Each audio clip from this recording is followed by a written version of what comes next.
Hi, ನಾವಿವತ್ತು ಕುರಿ ತಲೆ ಮಾಂಸ ತೊಗೊಬಂದಿದ್ವಿ. ಅದ್ರ ಜೊತೆ ಬ್ರೈನ್ ಕೂಡ ಕೊಟ್ಟಿದ್ರು.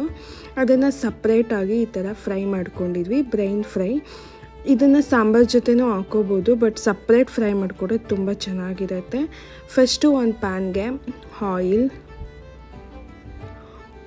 ಒಂದು ಚಿಕ್ಕದು ಆನಿಯನ್ ಕಟ್ ಮಾಡಿ ಹಾಕ್ಕೊಳ್ತಾ ಇದ್ದೀನಿ, ಒಂದು ಚಿಕ್ಕ ಟೊಮೊಟೊ ಕಟ್ ಮಾಡಿ ಹಾಕ್ಕೊಳ್ತಾ ಇದ್ದೀನಿ. ಇದನ್ನು ಸ್ವಲ್ಪ ಫ್ರೈ ಮಾಡಿಕೊಂಡು ಕರಿಬೇವು, ಸ್ವಲ್ಪ ಟರ್ಮರಿಕ್ ಹಾಕ್ಕೊಂಡು ಚೆನ್ನಾಗಿ ಫ್ರೈ ಮಾಡ್ಕೋಬೇಕು. ಫ್ರೈ ಮಾಡ್ಕೊಂಡಿದ್ದಾದಮೇಲೆ ನಾನು ಸ್ವಲ್ಪ ಸಾಂಬಾರಿಗೆ ರುಬ್ಕೊಂಡಿರೋ ಮಸಾಲಾನ ಹಾಕ್ಕೊಳ್ತಾ ಇದ್ದೀನಿ. 1 ಸ್ಪೂನ್ ಚಿಲ್ಲಿ ಪೌಡರ್, 1/2 ಸ್ಪೂನ್ ಧನಿಯಾ ಪೌಡರ್ನ ಹಾಕ್ಕೊಂಡು ಸ್ವಲ್ಪನೇ ನೀರು ಹಾಕ್ಕೊಂಡು ಮಸಾಲಾನ ಚೆನ್ನಾಗಿ ಬೇಯಿಸ್ಕೋಬೇಕು. ಸ್ವಲ್ಪ ನೀರು ಹಾಕ್ಕೊಂಡು ಮಸಾಲಾನ ಚೆನ್ನಾಗಿ ಬೇಯಿಸ್ಕೋಬೇಕು.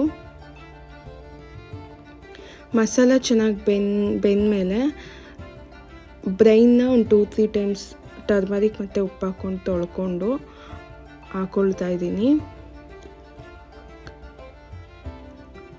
ಜಾಸ್ತಿ ಮಿಕ್ಸ್ ಮಾಡೋಕ್ಕೆ ಹೋಗಬಾರ್ದು, ಕಲಸೋಗುತ್ತೆ ಬ್ರೈನು. ಹಾಗೆ ಮುಚ್ಚಿಬಿಟ್ಟು ಕ್ಲೋಸ್ ಮಾಡಿ ಬೇಯಿಸ್ಕೋಬೇಕು. ಕ್ಲೋಸ್ ಮಾಡಿ ಬೇಯಿಸ್ಕೊಂಡಿದ್ದಾದಮೇಲೆ ಎರಡು ಸೈಡು ಒಂದು ಚಾಕು ತಗೊಂಡು ಸ್ವಲ್ಪ ಮೀಡಿಯಮ್ ಸೈಜ್ ಕಟ್ ಮಾಡ್ಕೋಬೇಕು.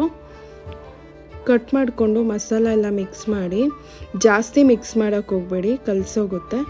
ಕ್ಲೋಸ್ ಮಾಡಿ ಬೇಯಿಸ್ಕೊಂಡು ಸರ್ವ್ ಮಾಡಿಕೊಂಡ್ರೆ brain fry ready. Thank you.